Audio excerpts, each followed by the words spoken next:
Bapak-bapak, ibu-ibu yang kami hormati, selamat berjumpa kembali dengan kami, keluarga besar Papat Sedulur. Ini konten kami yang terbaru, karena sebelumnya kami hampir sekitar 8 bulanan kami off. Hal ini dikarenakan terakhir kali kami ngalami kebanjiran. Ya benar. Seru. Jadi akhirnya setelah semua kondisinya mulai tenang, pada hari ini bertepatan pada tanggal 25 Juli 2020 kami mulai kembali konten kami. Bapak-bapak, ibu-ibu yang kami hormati, Assalamualaikum warahmatullahi wabarakatuh. Salam sejahtera bagi kita semua. Om Swastiastu, Namo Buddhaya, salam kebajikan. Mungkin kami perkenalkan kembali diri kami. Saya Ki Wahyu Kayangan, didampingi sebelah kanan saya Prabu Mega Alam, dan juga keluarga kami yang ada di Papat Sedulur. Iya. Di sini kami akan mulai bercerita kembali, dan hari ini atau konten kami ini akan bercerita tentang benda-benda kegaiban yang Allah Subhanahu wa Ta'ala ciptakan di jagat raya ini. Itu pun yang kami ceritakan hanya sebagian kecil dari benda-benda kegaiban tersebut. Di sini mungkin ada saudara kami, ya kebetulan kalau saya Ki Wahyu Kayangan dan Prabu Mega Alam adalah ahli kegaiban, sedangkan saudara kami berdua ini bisa dapat dikatakan orang yang baru belajar untuk memahami kegaiban. Jadi dari diskusi ini kami nanti banyak hal yang akan kami ceritakan, dan juga sekalian nanti kami akan lakukan penerawangan. Baik nanti mungkin akan dilakukan oleh Prabu Mega Alam, atau mungkin saya Ki Wahyu Kayangan dengan Prabu Mega Alam akan melakukan penerawangan terhadap hal-hal yang kita sebut sebagai benda-benda kegaiban. Benar. Seperti itu saudara-saudara sekalian. Jadi di sini yang pertama sekali nanti kita lebih banyak berdiskusi, tanya jawab sebetulnya. Karena kan tidak semuanya di sini dari saudara kami berdua ini ada yang memahami, tapi kami akan bercerita. Mungkin saudara Prabu dulu akan bercerita. Saudara Prabu silakan, benda-benda kegaiban yang selama ini Prabu Mega Alam sudah pernah bahkan dipegang, bahkan pernah dimilikin, dan bahkan juga pernah ditelusuri keberadaannya seperti apa. Mungkin silakan saudara Prabu untuk bercerita sedikit, biar para pemirsa yang baik yang sudah memahami kegaiban ataupun yang baru awam memahami kegaiban akan tahu seperti apa itu benda kegaiban yang Allah ciptakan. Nanti akan kita lakukan tanya jawab. Silakan Prabu Mega Alam. Ya, terima kasih Ki Wahyu Kayangan. Menurut saya benda kegaiban itu banyak. Ya. Banyak sekali gitu. Bisa ada mustika, pusaka, dan sejenis lainnya. Dan meliputi yang awam, bagi orang awam, Ki Wahyu kan gitu. Iya. Itu adalah mustika delima. Iya, oke. Mustika delima. Dan kalau pusaka termasuk kris, di dalamnya kris, pusaka juga ada kris. Iya. Dan juga rantai bumi itu pusaka juga. Rantai bumi itu bagi orang yang awam taunya itu rantai babi, tapi sebenarnya itu rantai bumi. Ya. Kenapa bisa ada di babi itu? Ya karena babinya sendiri gitu. Karena dia suka ngorek-ngorek tanah gitu, jadi dimakan dia, maka tinggal di badannya. Itu maka dibilang rantai babi. Awal ceritanya itu sebenarnya rantai bumi, Ki Wahyu gitu. Jadi meliputi itu kris juga ada, tongkat, sejenis yang lainnya, atau pusaka-pusaka yang lain, Ki Wahyu. Itu banyak. Ya sedikit banyaknya, ini pusaka-pusaka kecil lah gitu. Kalau yang besar-besar ada lagi. Dan itu bisa dipakai sama dewa-dewa. Dewa, raja-raja zaman dulu itu banyak. Itu pusaka-pusaka ampuh. Kalau yang standarnya ya mustika delima. Itu bagi orang awam. Mustika delima itu ya kebanyakan yang memiliki itu jarang wanita. Gitu Ki Wahyu. Jadi kalau mungkin banyak nih orang-orang bertanya, Mustika delima itu apakah sama dengan batu merah delima atau bentuknya seperti apa? Orang kan mungkin di sini kan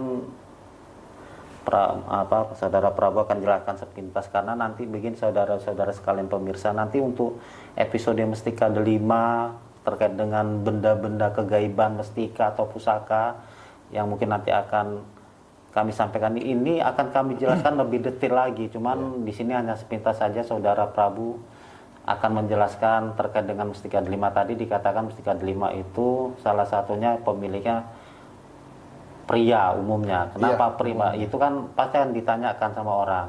Kok mesti pria yang memiliki, kenapa tidak wanita? Kan seperti itu. Itu seperti apa saudara Prabu? Karena mustika delima itu aslinya itu ya dihuni oleh jin. Jin wanita gitu, jin yang sakti, dan dia cantik gitu Ki Wahyu. Dan kebanyakan mustika delima yang ada di Indonesia ini standarnya itu ya yang level biasa. Ada dia dari Arab, dari Timur Tengah pun ada, dari daerah lain pun ada, dan beda-beda jenisnya gitu Ki Wahyu. Tapi kebanyakan di Indonesia, makanya dibilang mustika delima, dia itu sebiji, bisa dibilang sepeluruan anak kecil gitu Ki Wahyu. Atau kalau 10 orang tidak, kacang hijau. Segitu. Kacang hijau, bukan kacang, kan ada kacang hijau, kacang hijau yang kecil untuk bubur kacang hijau itu. Iya. Masih mentah itu Ki Wahyu, belum direbus, segitu dia. Besar itu. Macam peluru gitulah. Warnanya ada warna merah, ada biru kegelapan, ada belang macam harimau gitu. Yang belang itu yang langka. Itu dari Arab ya. Dan kebanyakan itu dihuni, bukan kebanyakan, mustika delima semuanya itu putri Ki Wahyu, jin. Oke. Dia sekelas jin, putri, dan dia cantik-cantik. Makanya rata-rata itu yang punya mustika delima ya laki-laki semua. Ki Wahyu. Itu semua laki-laki gitu. Oh iya, saudara pemirsa sekalian, mungkin saya perkenalkan dahulu, di samping saudara Prabu adalah saudara Ari Sudarma. Itu salah satu keluarga kita, papat sedulur, tapi kebetulan dia baru mempelajari hal yang terkait dengan kegaiban. Di samping kiri saya adalah saudari Wiwin, itu keluarga kita. Wiwin namanya kebetulan juga adalah istri saya. Jadi di sini kami biasa sering berdiskusi berempat ini, berdiskusi terkait dengan hal-hal yang kegaiban. Memang mereka berdua juga baru mempelajari hal terkait dengan kegaiban. Ada yang mau tanyakan, Bunda? Mustika delima atau yang lainnya? Pusaka lain boleh. Pusaka lain. Tadi ada pusaka bumi, mau ditanyakan apa? Untuk kita ketahui ciri-ciri orang yang punya mustika delima itu gimana sih? Atau memang ada tanda atau gimana gitu? Jadi orang itu pakai mustika atau enggak? Jadi kita tahu gitu. Silakan, saudara Prabu. Oke, izin Ki Wahyu. Nah ini gini ya, saudara Ari. Menandakan mereka itu lebih dekat sama mustika delimanya. Bisa dibilang kalau dia sudah berkeluarga, dia kurang dekat sama istrinya. Gitu. Dan menandakan kalau dia itu punya, minimalnya dia bisa lihat gaib. Tapi itu sedikit banyaknya orang, dukun-dukun atau yang bisa lihat gaib kan gitu Ki Wahyu, Ibu, saudara kita Ari, nggak ada yang mau ngomong kok dia punya. Karena itu rahasia, karena bisa dibilang itu istrinya digaib. Tanpa sepengetahuan istrinya dunia nyata, itu istri dia di dunia gaib. Ya. Terus kalau untuk dampak negatif gitu terhadap pemegangnya ada nggak sih? Oh kalau itu ya ada, tergantung yang punya juga kan gitu Ki Wahyu. Iya, benar. Kalau dia bisa bimbing itu mustika delimanya, istrinya itu kalau jadikan istri ya istri, kalau enggak ya jadi budak, nggak akan ada efek sampingnya. Tapi kalau dia tidak bisa mengaturnya, habis nanti dia dibohong-bohongi sama mustika delima itu. Gitu. Oke, Prabu nanya itu mustika delima kegunaannya untuk apa sih kalau untuk Oh. laki-laki? Kalau kegunaannya Bu ya, kegunaannya banyak. Bisa jadikan istri, bisa membawa rezeki. Tergantung dia laki-laki itu pandai ngontrolnya, dan tergantung mustika delimanya saktinya sampai apa gitu. Kan dia minimal kalau sudah berpacar bisa menghasilkan rezeki gitu Bu. Tergantung yang punya ngelatihnya dan tergantung mustika delimanya. Tapi kebanyakan mustika delima itu bandel, nggak bisa diatur. Yang bisa ngatur dia itu harus lebih tinggi ilmunya laki-laki itu dari dia, baru bisa diatur. Itu dia. Kalau mustika delima dapetnya dari mana? Apa datang sendiri atau mencari atau Kebanyakan mustika delima itu dicari Bu. Kalau datang sendiri itu cuma 1-2, dan mereka mencarinya itu kan gitu Ki Wahyu, kebanyakan di daerah-daerah angker kan gitu Ki Wahyu, daerah angker atau ada seperti ladang-ladang gitu, ladang atau hutan atau daerah-daerah terpencil lain. Dan lebih uniknya lagi mustika delima itu dekat-dekat dengan rumah warga dia Ki Wahyu kan gitu. Iya, betul. Lebih banyak gitu Bu. Karena mustika delima ini bisa dibilang karena bandel itu di mana dia tinggal itu bisa gitu. Dan lebih sering itu di hutan atau di pelosok-pelosok lah, pelosok kampung itu ada. Kalau di kota gini biasanya itu diperjualbelikan, dapat dijual gitu. Dan ngambil itu rata-rata di kampung. Nah, tempat-tempat nangkar itu ada gitu. Kan seperti itu Ki Wahyu. Baik, mungkin kita sudah jelaskan sepintas tentang mustika delima. Mungkin ada yang lain selain mustika delima yang ingin tanyakan, silakan. Karena begini ya, sekarang kita alihkan dulu kepada rantai babi, orang bilang ya, mustika babi atau mustika bumi. Nah, mungkin ada yang tanyakan. Tadi menyinggung rantai babi dan mustika bumi ya. Itu kayak ada perbedaan, sebenarnya sama atau beda sih itu? Sebenarnya itu sama. Sama, yang bikin berbeda itu cuma omongan orang saja Ki Wahyu ya. Iya, betul. Karena dasarnya itu sebenarnya rantai bumi. Karena babi ini suka ngorek-ngorek tanah kan gitu saudara-saudari.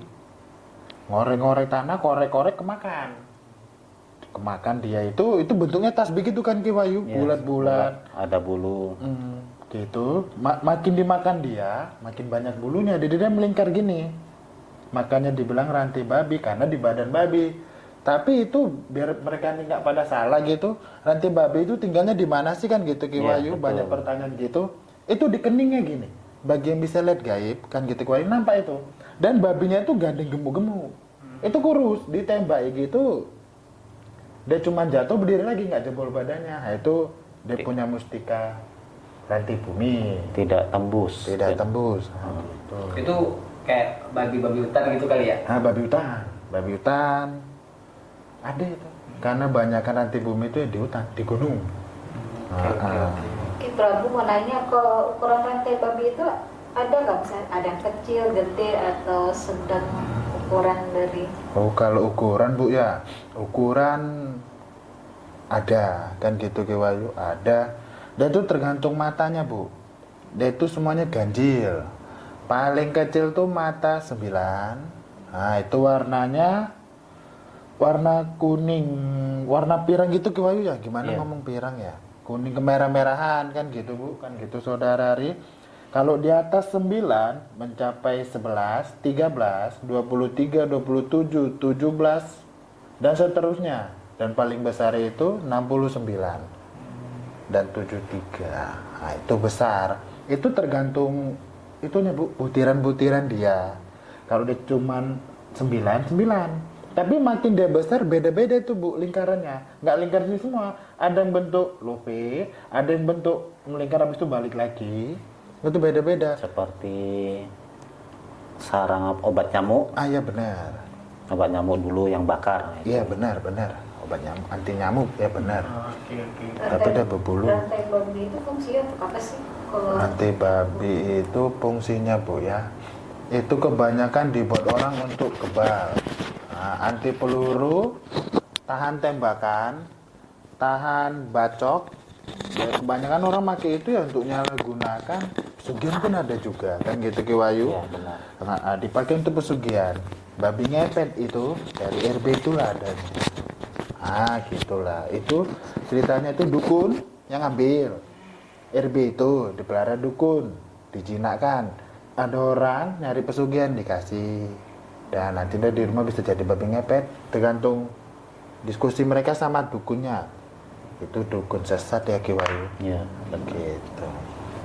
Ini tadi Ki Prabu juga menyinggung ada rantai babi itu ada yang 9, ada yang berapa tadi? 73 yang 17. 17 kemudian 73. Sampai 73 ya? 73 terbesar. 69 73 ya.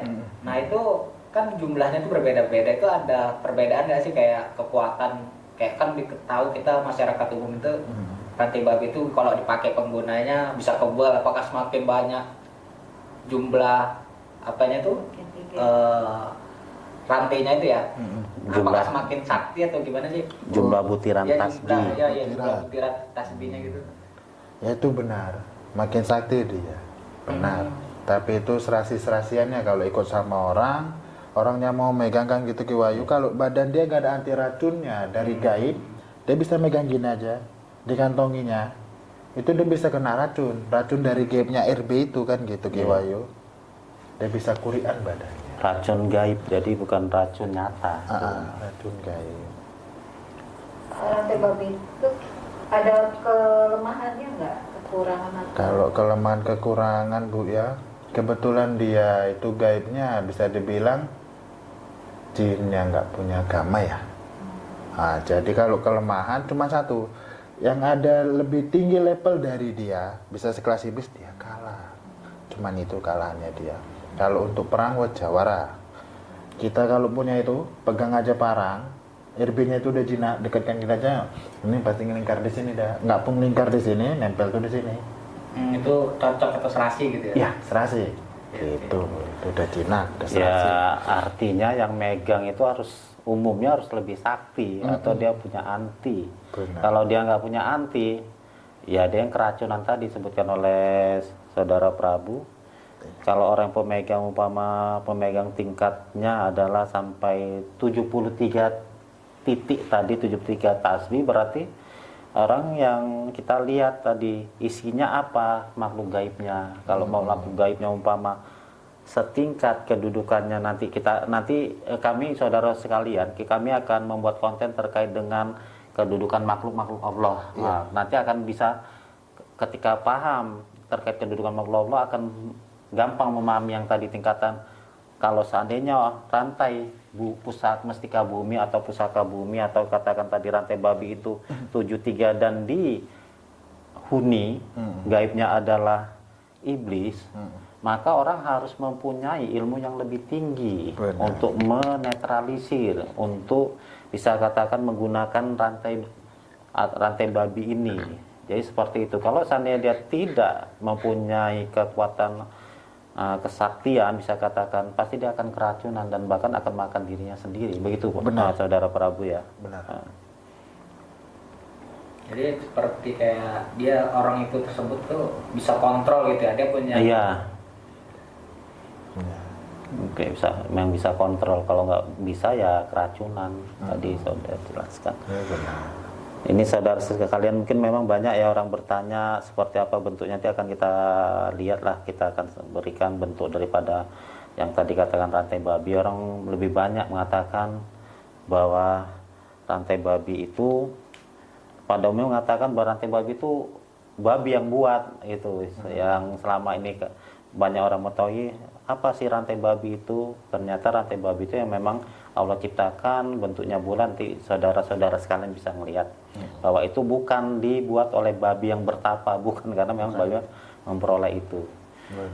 Mungkin ada hal yang lain, mungkin kita cukupkan karena nanti kita terkait dengan rantai babi ini akan kami jelaskan pada konten kami juga terkait dengan rantai babi. Mestika-mestika atau pusaka-pusaka. Nah, kita mungkin sekarang berlanjut terkait dengan keris ya. Ada yang mau ditanyakan tentang keris, karena kan kalau kita suka nonton sinetron tuh banyak itu keris-keris macam-macam. Nah, benar. Apakah benar seperti dulu cerita tentang mungkin banyak pemirsa yang bertanya, dulu itu ada cerita tentang kisah Ken Arok, Ken Dedes, ada keris namanya keris yang keris pusaka yang bisa membunuh Ken Arok. Keris 9. Empu Gandring. Empu Gandring ya, 9. Ya, Empu Gandring ya kalau tidak salah. Nah, itu nanti kita mintakan Saudara Prabu untuk menerawang Empu Gandring. Kemudian ada cerita tentang Kiai Santang punya keris. Nah, nanti kita konfirmasikan pada Saudara Prabu untuk menerawang benar tidak seperti itu cerita itu. Apakah memang apa adanya ataukah hanya hayalan? Benar.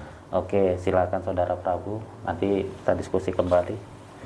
Nah, terawang dulu tentang Empu Gandring yang membunuh Ken Arok.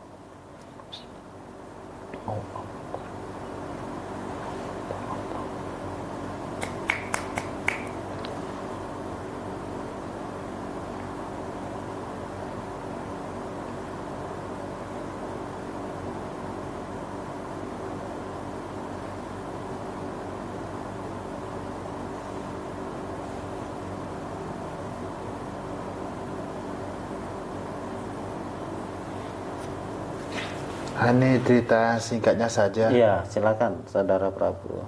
Menurut pengetahuan gaib saya, Ki Wayu, kita semua, itu sengaja dibuat Empu Gandring untuk keris kebaikan. Iya.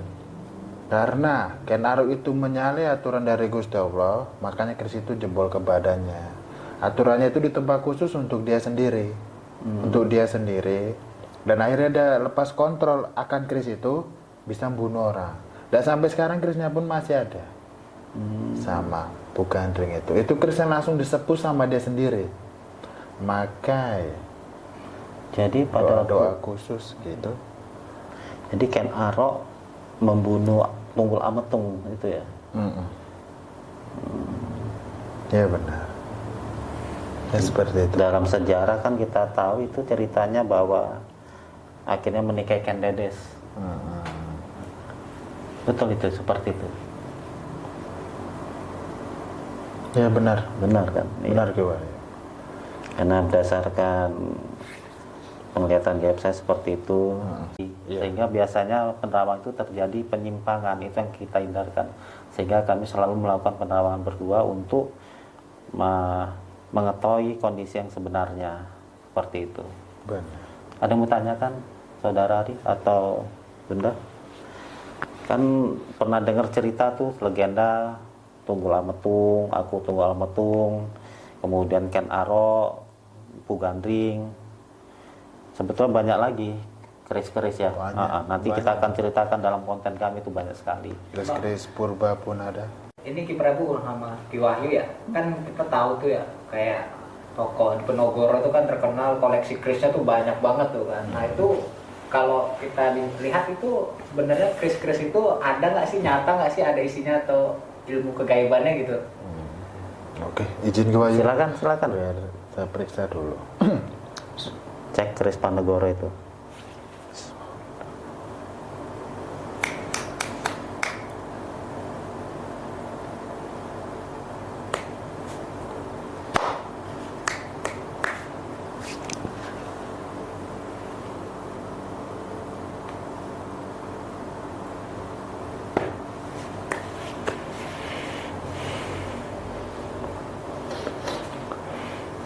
Silakan. Dia ada pegang satu keris. Iya. Luar biasa, silakan. Nah ini gini, tentang cerita keris di Penogoro, nah, itu Saudara Ari, itu ada, memang ada. Dan kerajaan itu cuma memiliki 7 keris. Selain dari 7 keris itu nggak ada yang punya. Berarti kebanyakan yang beredar itu palsu. Itu adanya itu yang beredar ini sekarang itu diisi dengan gaib-gaib mereka sendiri gitu loh. Jadi yang asli itu cuma ada di istana mereka. Istana Diponegoro dulu. Dan sudah raib. Sudah raib beserta raja-rajanya dulu. Itu yang punya cuma satu, dan itu ada 7 keris melambangkan kesehatan, kemakmuran dan martabat kerajaan gitu yang tinggi. Nah itu gitu. Jadi kalau pertanyaan saudara Ari, ya memang ada. Cuma sekarang untuk di dunia nyata ini bisa dibilang langka. Sulit untuk mencarinya kecuali di istana mereka. Ya bukan kita ngomong apa gitu Ki Wahyu. Memang seperti itu adanya. Bagi yang bisa lihat gaib, kan gitu Ki Wahyu. Tapi harus level tinggi. Kalau nggak level tinggi bisa dibohongi sama yang ada di isi kris. Untuk yang di sekarang. Kalau nggak level tinggi, nggak usah lihat. Kalau yang sudah lumayan tinggi levelnya bisa lihat. Itu kris rata-rata diisi sendiri. Kan gitu Ki Wahyu. Benar. Dengan game mereka sendiri. Yang asli itu cuma ada di istananya. Gitu. Terus kemudian kalau untuk 7 kris itu ada namanya masing-masing nggak sih, atau ada manfaat atau kesaktian gimana gitu? Karena Pangeran Diponegoro itu perang Tidar ya, yang ulama lawan Belanda nggak salah seperti itu. Iya, betul. Yaitu ada kesaktiannya berbeda-beda Ki Wahyu. Ada. Biasanya mereka tuh berperang cuma memakai 3 kris. Dan kebanyakan kris 4-nya lagi suruh diam di istana. Berarti secara langsung 3 saja sudah mampu melawan apa yang di depan, 4-nya untuk pagar di istana gitu. Itu ada kegunaan masing-masing, ada namanya pun ada. Dan rata-rata kris itu ya memang sakti-sakti kan gitu, tergantung yang nyepu ya. Doanya sama Gusti Allah, mintanya apa.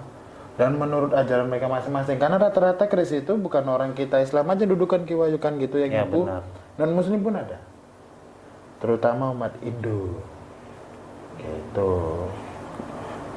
Jadi kalau yang ada sekarang itu bisa dikatakan bukan asli, aslinya yang awal 7 itu. Diponegoro memegang satu daripada keris itu, salah satunya. Tapi itu pun juga tidak ada di dunia nyata saat ini. Benar.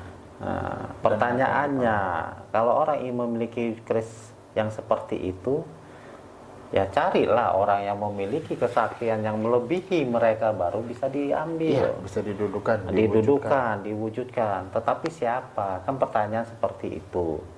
Tidak sembarangan. Karena bukan hal yang gampang kita mendudukan keris yang sudah luar biasa saktinya di zaman sekarang, orang kemudian menarik itu.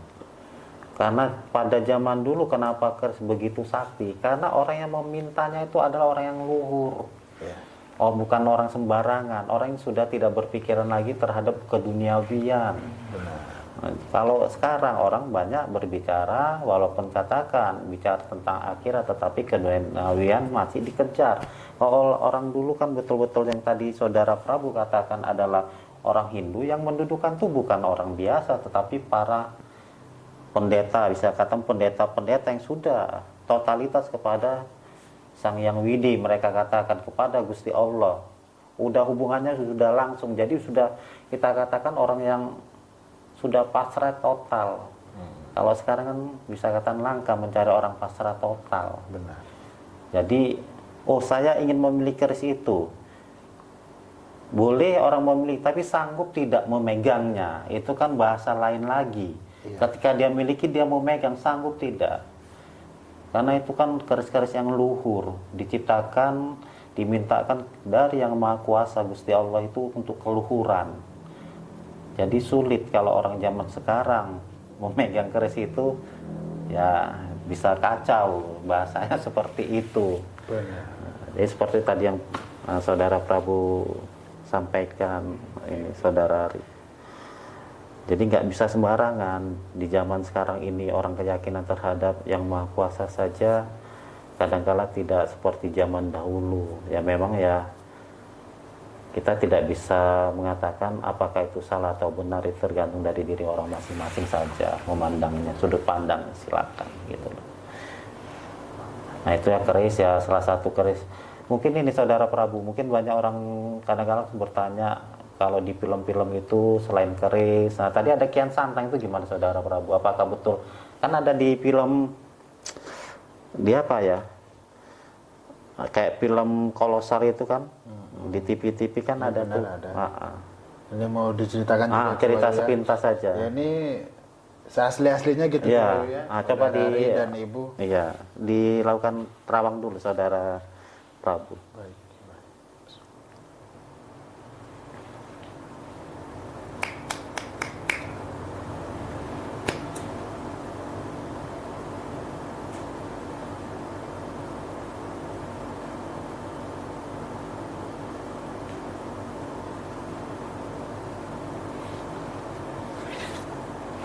Ini cerita tentang kerajaan kan Iya. itu Prabu Siliwangi ya Kiwayu ya. Iya.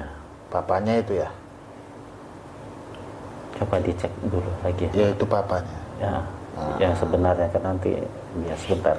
Memang itu ceritanya benar.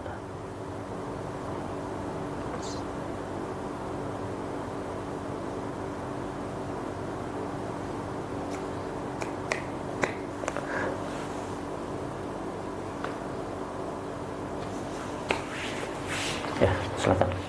Nah, Udah. ini cerita aslinya Kiwayu. Ya, silakan. Kebanyakan, bukan kebanyakan, dari zaman dulu pun hingga sekarang kan gitu, Kiwayu, Ari dan Ibu. Yang di film-film kan itu, di TV, itu kebanyakan nggak ada yang asli. Aslinya itu lebih menantang. Dan nggak akan ada tentang kerajaan mencerminkan kejelekan kerajaannya. Pasti yang bagusnya aja. Aslinya nggak seperti itu. Tidak ada sejarahnya seorang anak menyuruh ayahnya untuk masuk agama lain. Toh Tuhannya tetap satu, Gusti Allah. Itu cuma perantara, Rasul, Nabi, saya cuma perantara kan gitu Kiwayu. Jadi bisa dibilang Raden Kian Santang itu, ya termasuk gimana ya? Mau dibilang salah nggak dibilang, tapi harus dibilang. Ya nggak baik tingkah lakunya. Dia tuh banyak dapat kualat dari Gusti Allah. Itu sebenarnya tergantung orang tuanya mau nganut agama apa gitu. Jadi keris yang dipegang dia itu sama mencerminkan dirinya. Waktu itu dikisahkan itu sebagian itu banyak nggak benar gitu. Aslinya itu nggak seperti di film. Sama seperti pernah dulu bikin film tentang Ratu Pantai Selatan. Iya. Nggak seperti aslinya. Yang aslinya Ratu Pantai Selatan itu jelas namanya Blorong, cuman kakak adik, bukan mama anak kan gitu Kiwayu. Iya, benar, Aslinya digaib. Karena apa mereka nggak cerita yang aslinya? Takut pada dibunuh sama keturunan langsung Prabu Siliwangi. Karena itu keturunan Raja Murni dan bau darah harimau ya. Harimau kan gitu Kiwayu. Iya. Nah, takut karena di sini itu Jawa. Ilmu orang lebih cepat nyerang daripada enggaknya gitu. Jadi sebetulnya ada kata keris Kian Santang, sebetulnya memang ada. Memang keris sakti. Kebetulan Raden Kian Santang itu nggak sesakti itunya. Dia Sebenarnya. dikasih gelar karena papanya. Papanya itu cuma nerima gitu, ayahnya. Cuma nerima. Seandainya ayahnya nggak nerima, nggak akan jadi seperti itu Raden Kian Santang.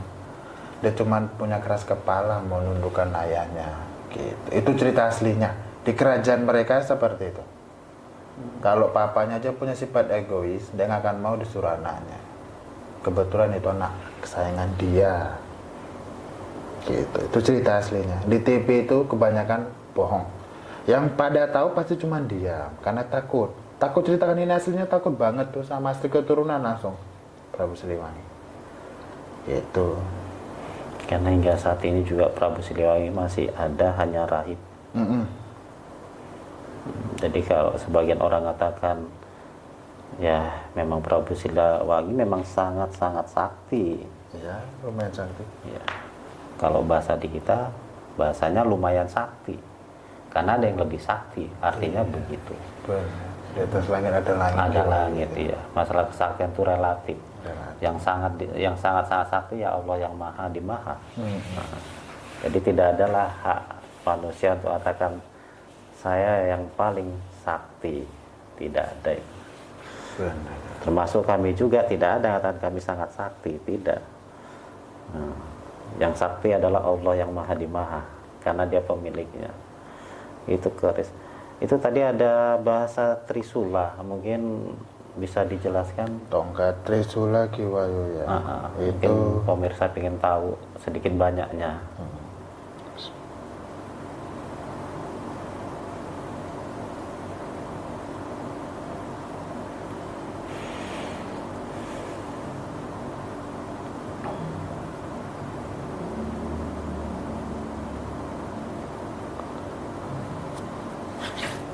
tongkat Trisula itu asalnya dari Timur Tengah. Gitu Ki Wahyu kan gitu. Ya. Itu pernah dipakai para rasul untuk memerangi zaman dulunya, perang antar gaib dan antar manusia. Yang punya piramid siapa namanya Ki Wahyu?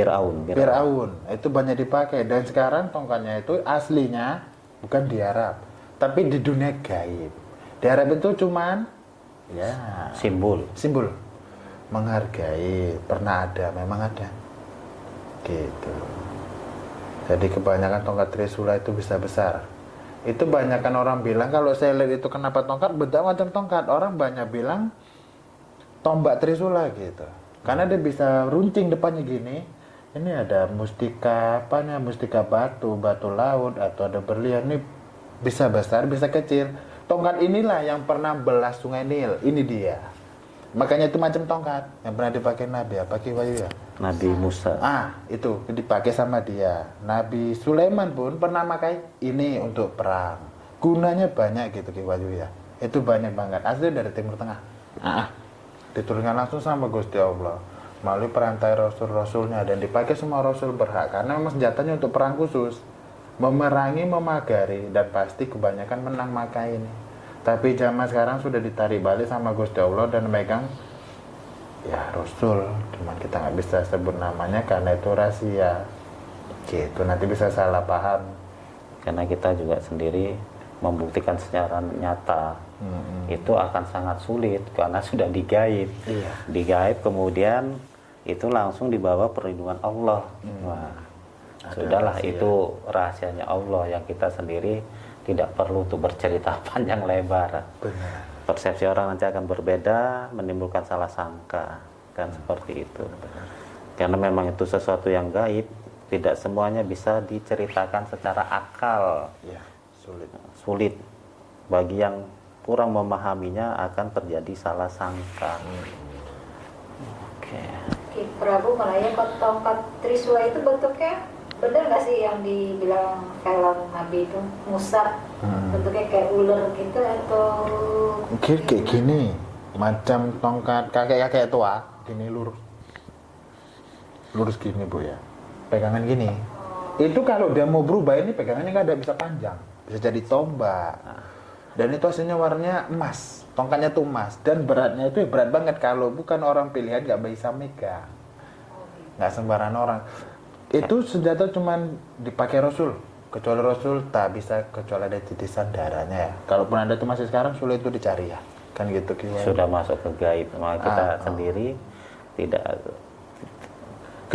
menjelaskan. Islam begini, kita sendiri untuk bercerita panjang lebar tuh karena sudah digaib sesuatu hal yang ada aturan kegaiban dari Allah, kita sendiri tidak mau memasuki sisi itu. Jadi memang ada, tongkat itu ada dan pernah dipakai, intinya seperti itu. Ya, makanya cuma para rasul. Nah, para rasul. Karena di gaib itu sesuatunya logika tidak bisa, di gaib bisa terjadi. Jadi tapi kebanyakan ini, maaf Ki Wahyu saya potong. Iya. Banyak orang-orang lain kan gitu, saudari dan ibu. Ini tongkat Trisula, dia itu nggak tahu. Dia nggak tahu. Itu cuman duplikat, aslinya itu di gaib, yang megang itu ya masih Rasul. Kalau mau cari aslinya harus lebih tinggi lagi penglihatan gaibnya dan harus ngimbangi Rasul. Nah itu pasti pusing mereka Ki Wahyu kan gitu, tingkat berapa itu kan gitu. Kalau nggak bisa setingkat dia nggak akan bisa megang. Ini cuman Rasul, jadi yang punya ya ini kita ngomong apa adanya kan Ki Wahyu. Tergantung mereka mau tersinggung atau enggak, pasti itu palsu. Dan cuma satu tongkatnya, dan itu dipinjam-pinjamkan doang loh. Mana generasi penerusnya, penerus Rasul, penerus sampai tenang, sampai sekarang pun nggak tenang juga ya. Masih ada ribut kan gitu Ki Wahyu. Jadi kalau bicara gaib kadang-kadang sesuatu yang di luar nalar. Tapi itu bagi orang yang bisa lihat gaib ya tahu dia. Tapi juga tidak sembarangan yang bisa melihat gaib itu. Ada level tadi saudara Prabu sebutkan, tingkat berapa dia punya izin dari Allah, Gusti Allah. Benar. Kalau dia tidak punya izin, tidak akan bisa melihat. Kebanyakan orang seperti itu, Ki Wahyu. Ada pernah nanya, saya kan gitu Ki Iya. Wahyu, pernah nanya, ini sedikit ceritakan saudara Ari dan Ibu. Kenapa Mas Prabu bisa lihat gaib yang nggak bisa saya lihat? Kebetulan tingkat dia itu sekelas roh. Siluman di bawah roh. Setan. Nah, jadi dia cuma apa setan? Setan, udah kuntilanak doang. Potong ya setan udah kan gitu. Jadi saya napas itu ada sekelas siluman sama iblis Ki Wahyu. Saya bilang, ini di sini ada. Saya nggak bisa lihat, tapi saya bisa merasakan auranya terlalu tinggi. Gitu. Itu banyakan orang seperti itu. Maka salah paham di dunia gaib itu gitu. Bisa berubah wujud dan nggak seleting sama mereka untuk penglihatannya. Gitu. Itu tingkatan bawah. Kalau dia cuma bisa lihat tingkatan bawah, cuma tingkatan bawah saja. Yang saya lihat nggak akan bisa dilihat dia, kan gitu Ki Wahyu. Banyak kan orang seperti itu. Oh nggak kita arahkan gini, dia nggak akan nampak. Gitu. Disitulah yang namanya orang punya kesaktian dan punya fasilitas, punya izin dan restu Allah. Nah, nanti di konten kami saudara-saudara sekalian, nanti akan kami ceritakan terkait dengan kedudukan makhluk Allah. Kedudukan Allah itu sampai ada yang namanya kedudukan dari kedudukan 1, 2, 3, 4, 5, 6, 7 sampai terakhir adalah kedudukan 8. Kedudukan ini menandakan yang Allah katakan adalah tingkat restu, tingkat izin atau tingkat ilmu yang Allah berikan kepada makhluknya. Benar. Jadi di situ semakin dia punya kedudukan, istilah Allah memberikan izin restunya dan fasilitas semakin tinggi, maka katakan orang itu semakin sakti. Nanti saudara-saudara sekalian akan kami ceritakan hal ini pada konten kami terkait dengan kedudukan makhluk-makhluk Allah. Itu nanti akan kami sampaikan di konten kami berikutnya. Seperti itu. Jadi saudara-saudara sebetulnya banyak hal lagi yang mungkin nanti akan kami elaborasi lagi terkait dengan benda-benda kegaiban. Ada nanti yang katakan orang bilang ya keris-keris itu juga nanti banyak sekali macam-macamnya. Banyak. Kemudian nanti ada bilang orang orang mengatakan mustika lipan, mustika cacing atau segala macam. Jadi intinya itu adalah sesuatu yang memiliki kekuatan gaib. Mustika, pusaka, dan tergantung juga isinya, makhluk gaibnya seperti apa, dan tingkat berapa yang ada yang mendiami daripada pusaka itu juga berhubungan dengan tingkat kesaktian seseorang. Jadi tidak bisa katakan semakin dia yang mendudukan itu adalah tingkat yang tinggi, otomatis pemegangnya juga harus lebih tinggi, kan begitu ya saudara Prabu? Baru bisa dijinakan. Baru bisa dijinakan dan bisa dikuasai untuk digunakan. Benar. Masalah hitam dan putih itu masalah penggunaannya saja pusaka itu. Kalau kita gunakan pusaka yang Allah ciptakan adalah kebaikan, tapi kita gunakan untuk yang tidak baik, ya hasilnya juga tidak baik. Jadi seperti itu. Mungkin ada yang mau ditanyakan lagi sebelum kita tutup, karena sudah cukup sepertinya untuk pengantar kita. Sudah?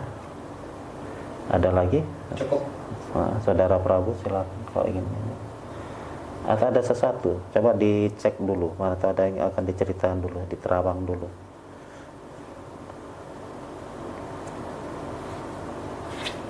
Sudah tidak ada lagi Wahyu ya. Iya. Nanti tinggal bagian-bagian kita yang lain. Oke, baik.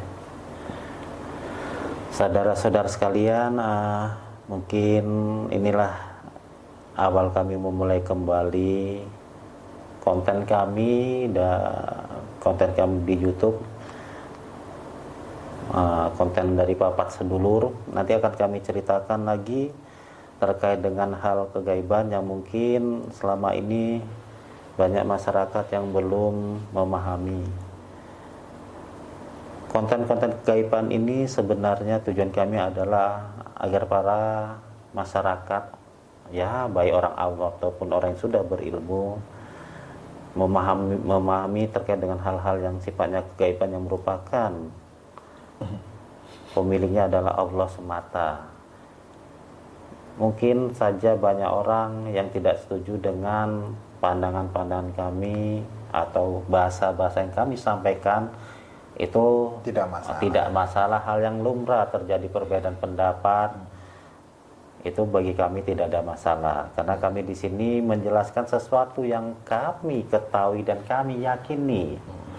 Jadi kami katakan ketika kami berbicara bahwa pusaka itu dihuni oleh iblis, ada iblisnya, itu berdasarkan hasil penerawangan kami. Jadi bukan kami mengada-ada, karena dalam dunia gaib tidak bisa kita suka-suka dan mengada-ada, resikonya sangat tinggi. Dalam konten kami sebelumnya kami sudah katakan bahwa suka-suka di dunia gaib taruhannya adalah nyawa.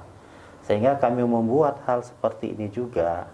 Kami juga tidak bisa suka-suka, tidak bisa berbohong, tidak bisa berpura-pura. Kami punya tanggung jawab dunia akhirat kami. Seperti itu. Dan juga secara nyata-nyata dunia nyata taruhannya adalah nyawa.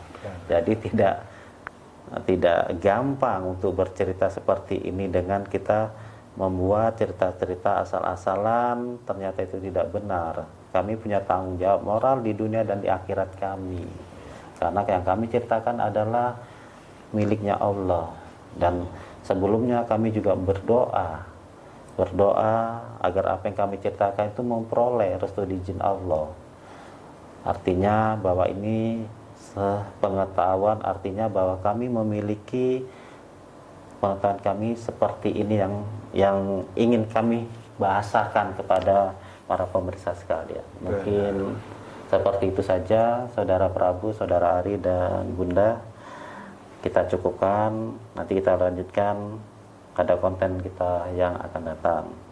Saudara-saudara sekalian, pemirsa sekalian, terima kasih atas perhatiannya, dan kami mohon pamit. Saya Ki Wahyu Kahyangan didampingi oleh Prabu Mega Alam, kemudian saudara saya Ari Sudarma, dan keluarga saya adalah Wiwin. Kami mohon pamit. Terima kasih atas perhatiannya. Assalamualaikum warahmatullahi wabarakatuh. Salam sejahtera untuk kita semua. Hormat kami, keluarga besar Papa Sedulur.